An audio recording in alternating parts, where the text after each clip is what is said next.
Welcome to Introduction to Set Theory Part 2. This is the second of 2 videos on set theory. In Part 1, the first video, we've covered vocabulary for set theory, containment, also known as subsets, power sets, and operations on sets.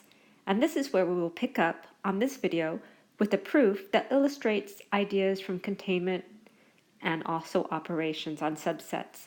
We'll continue on with laws of set theory, counting and Venn diagrams so that we can then discuss inclusion and exclusion, and a quick word on probability. To pick up where we left off on our last video, we will prove the following theorem. It will give us a little bit of review of the ideas of containment and set operations. The theorem is, sets S and T are mutually disjoint if and only if S union T equals S symmetric difference of T. A couple of quick things to remind you of is S and T mutually disjoint is the same thing as saying S intersect T is the empty set. And also the symmetric difference. The definition of symmetric difference is X is an S union T and X is not an S intersect T. The if and only if part of this proof means that there will be 2 parts of this proof. The first is the forward direction.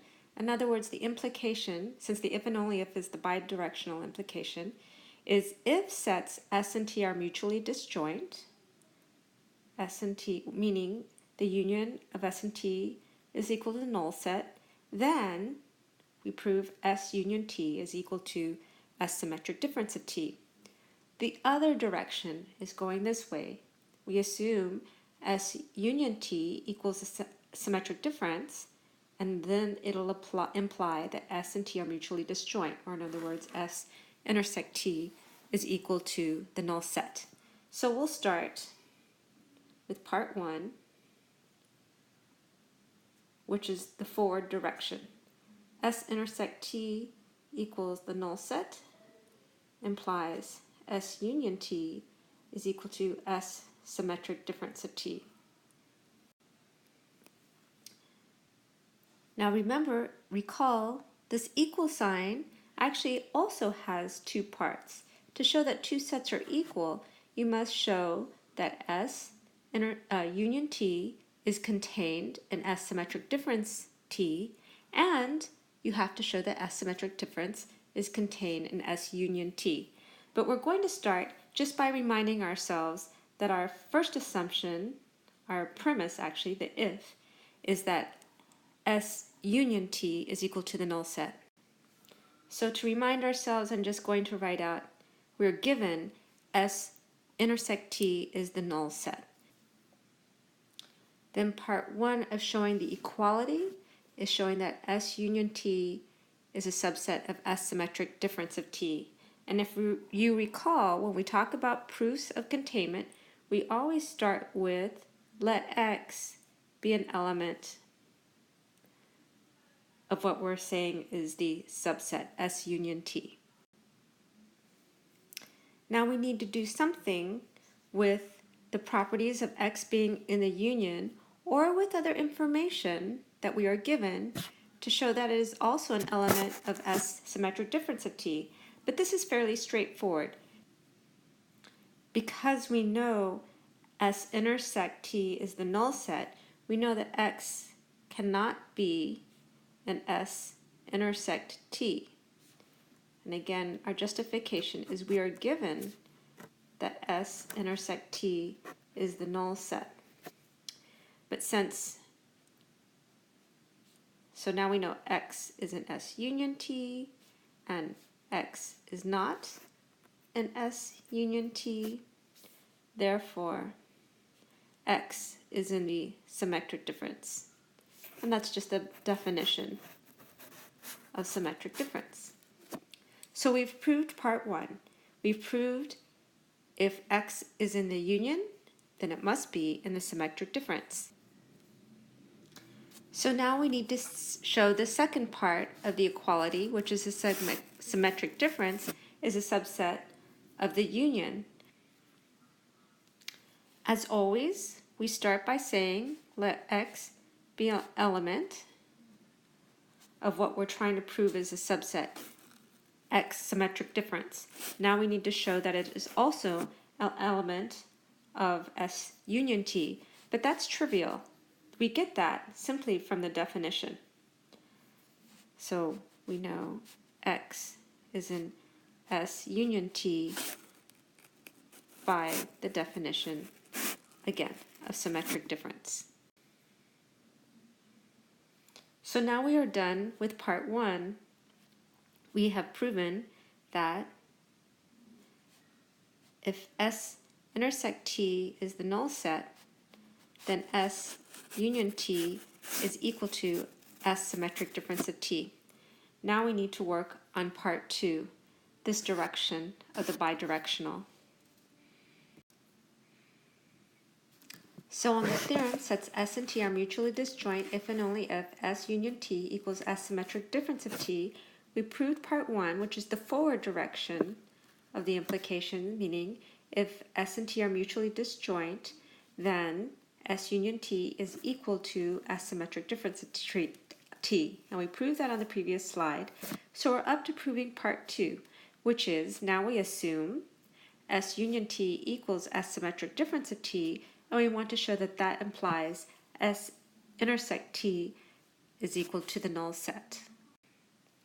So again, I just want to make sure I spell out what I'm given here from my assumption, my if.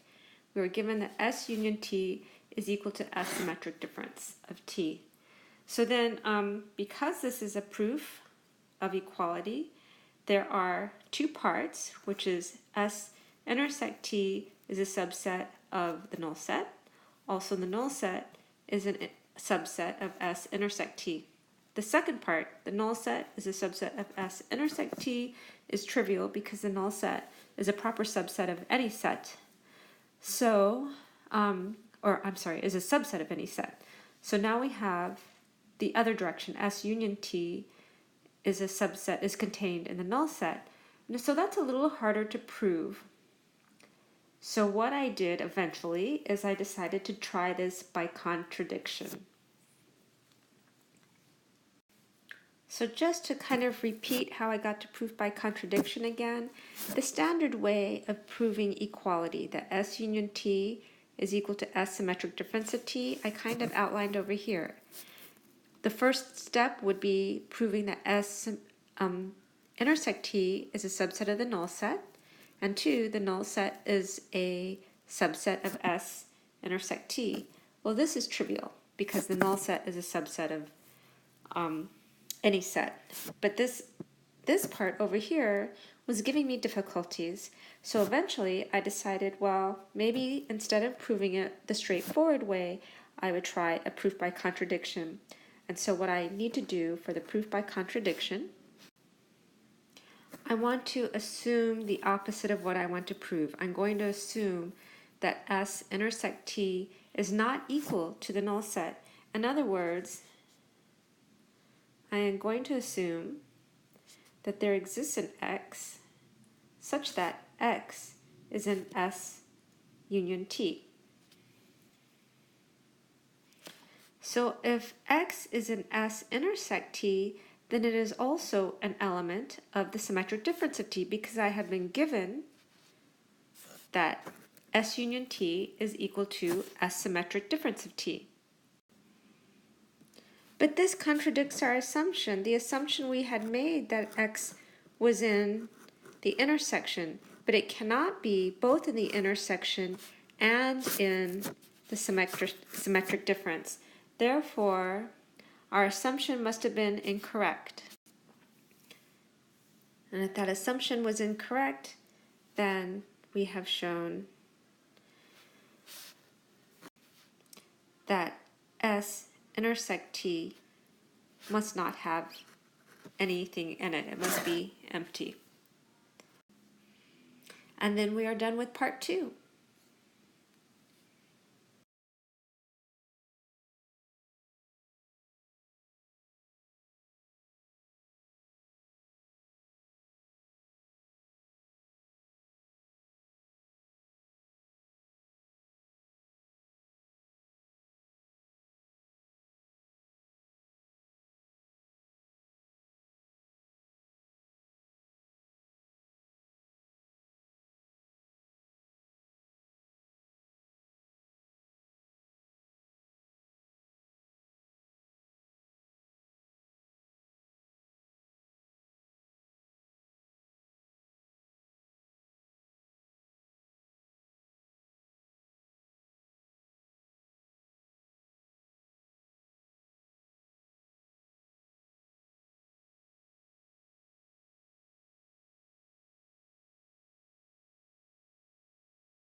So we've discussed vocabulary, and now we can talk about subsets. So now we are ready to continue with laws of set theory. So the laws of set theory are on the other side of your handout that you receive in class. And much like the laws of logic, the purpose of the laws of set theory is to help you simplify expressions with sets. And some of the laws will look very familiar. There's the law of double complement, sort of like double negation. So if you have the complement of the complement, that's just equal to your original set. There's De Morgan laws, where you distribute the complement. But in this case, you change your unions to intersections and intersections to unions. You have commutative laws, associative laws, distributive laws, idempotent laws, identity laws, inverse laws, domination laws, and absorption laws. An example of the laws of laws of set theory, we're going to simplify the expression A intersect B relative complement A. My first step is I'm just going to convert this relative complement into this form over here, B intersect A complement. Next, I'm going to use my commutative law to switch the order of my A complement and B. Now, since I have everything in intersection, I can use my association laws to just kind of move my parentheses. And then the intersection of A and A complement is the null set. That is expressed by the inverse law. And finally, the intersection of the null set with anything is just the null set. That's the domination law. And again, you'll notice for this proof, I have my steps on the left side and my justifications on the right side. And that is how I would like you to do your proofs for quizzes, exams, homework. Now that we have done vocabulary, containment, operations, and we just finished laws of set theory, we can continue with counting and Venn diagrams, and in particular, inclusion and exclusion. Now we are going to use the Venn diagrams, which we had discussed in our first video, to do a counting problem called inclusion and exclusion. In particular, we're going to consider the cardinality of A union B. Now we know that this probably has something to do with the cardinality of A and the cardinality of B. But sort of like we had to be cautious of double counting in combinatorics, we need to be cautious of double counting here, and a Venn diagram will be really helpful. So here I've drawn a Venn diagram of a set A that contains two elements A and C, and a set B that contains two elements B and C. So if I want to know the cardinality of A union B, we can see that it's 3. But let's see what happens when we're counting. If I looked at the cardinality of A, I would count the element A and C each once. And then when I looked at the cardinality of B, I would count B and C. And you can easily see, no pun intended, that we've counted C twice. So to adjust this formula here, we would have to then, get rid of our double counting. And basically the things we would be double counting are the things in A intersect B. Now let's consider the cardinality of A union B union C. And again, we'll use a Venn diagram to help us out. So here we have our Venn diagram of set A, set B, and set C. And we have elements in the intersection of A and B, of B and C, of A and C, and A, B, and C. So, and again, we know that the cardinality of the union has something to do with the cardinality of A, B, and C. So we'll start counting the elements of A and putting a check mark as we count. So there's 1, 2, 3, 4 elements in A. If we start counting now the elements in B, we have 1, 2, 3, 4, and then the elements in C, 1, 2, 3, and 4. But we also know that we have to take away the intersection of A and B because we've double counted. So we're going to take this one check away and this one check away because we've double counted there the intersection of A and B. Now we have to look at the intersection of B and C. We have to take this check away and this check away. And now we'll look at the intersection of A and C. So here and here, we've double counted. But now if we take a look, because we had the 3 subsets, we took away one too many check marks. We took away the check mark, so we don't have any check mark for the element G, which is in the intersection of A, B, and C. So we need to add we need to add that back in. So kind of to get back to our formula, we have the cardinality of A, B, and C. We took away the elements that were in the intersection of 2 sets. That's AB, AC, and BC. And then we noticed that when we did that, we had taken away too much, and in particular, we had to add back the element that was in the intersection of all 3 sets. So you can generalize this formula for 4 sets, 5 sets, and what you see is you get the cardinality of taking the sets 1 at a time, then you subtract, taking the sets 2 at a time, you add back the sets 3 at a time, you subtract the sets 4 at a time, put in back 5 at a time. The general formula is in your book, but that's basically the reason why you're adding and subtracting back. So now we've done the inclusion and exclusion, our last topic, which is really just a really quick definition, a quick word on probability. We have the definition: probability of an event A occurring is equal to the number of ways the event A can occur divided by the total number of possible outcomes. This definition here is just mostly for completeness because since combinatorics gives you a way of figuring out the number of ways something can occur, it is naturally applied in probability, and you'll see those type of problems in your book. So this completes our last topic, an introduction to set theory.